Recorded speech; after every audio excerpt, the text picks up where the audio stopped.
आज सबसे पहले मैं आपको गोवा के एक छोटे से गांव से आई एक कहानी सुनाना चाहता हूं और ये कहानी आप ध्यान से सुनिएगा।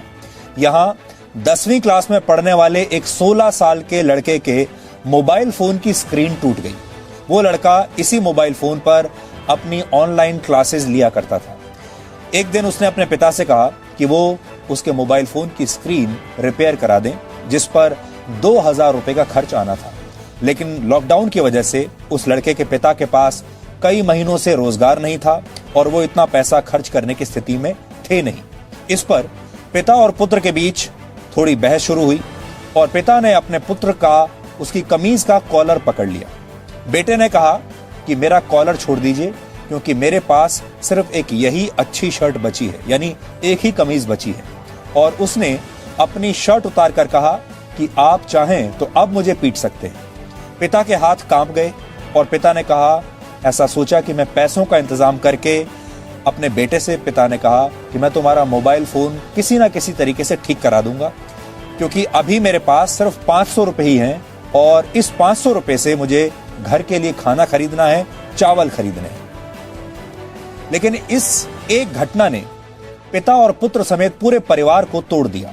बेटा निराश हो गया और इसी महीने की 15 तारीख को इस छोटे से लड़के ने आत्महत्या कर ली। ये कहानी हमने आपको इसलिए सुनाई ताकि आप ये समझ सकें कि जब किसी परिवार के एक सदस्य का रोजगार छिन जाता है तो वो परिवार कैसे टूट जाता है और परिवार कैसे बिखर जाता है।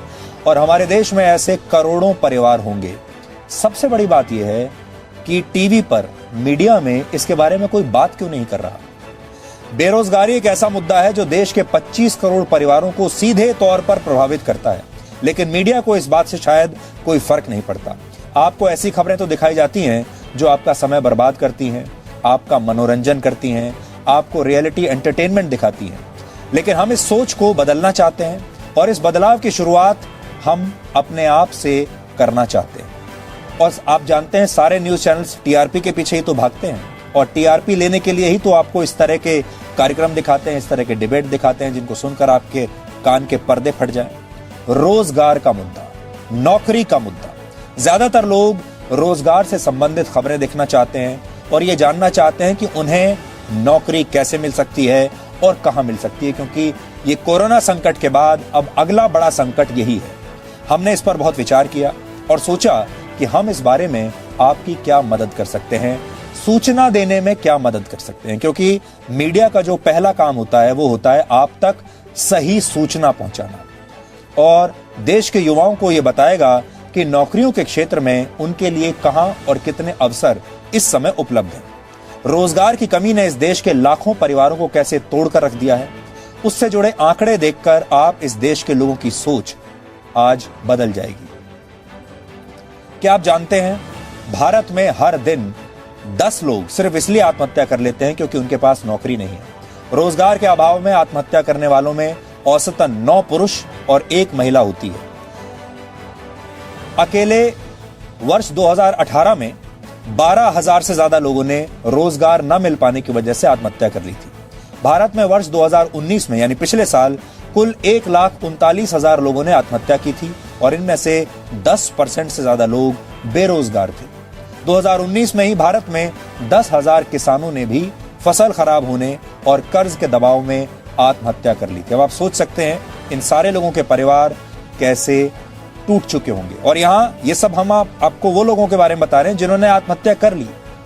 ऐसे करोड़ों लोग हैं जिन्होंने आत्महत्या नहीं की है, जो मरे नहीं हैं लेकिन जीते जी एक मृत व्यक्ति की जिंदगी ही बिता रहे हैं। इसके लिए आत्महत्या करने की जरूरत नहीं है, लेकिन जीवन उनका ऐसा हो चुका है कि अब जीने से भी कोई फायदा नहीं। अगर आप इस आंकड़े को पिछले 10 वर्षों के नजरिए से देखेंगे तो पता चलेगा कि 10 साल में करीब 2 लाख से ज्यादा युवा और किसान कमाई का जरिया न होने की वजह से आत्महत्या कर चुके हैं। अब आप सोचिए, पूरा देश ये तो जानना चाहता है कि सुशांत सिंह राजपूत की मौत कैसे हुई। हमें इसमें कोई आपत्ति नहीं है, जानना चाहिए। लेकिन क्या आप में से कोई उन लाखों लोगों के बारे में भी जानना चाहता है जिन्होंने बेरोजगारी की वजह से अपनी जान दे दी? आपके भी जान पहचान वालों के बहुत सारे परिवारों में ऐसे लोग होंगे जिनकी नौकरियां या तो चली गई हैं या उन्हें मिली ही नहीं है और इस समय वो बहुत बुरी स्थिति में है। सुशांत की मौत की जांच सीबीआई से कराए जाने की मांग बिल्कुल सही है।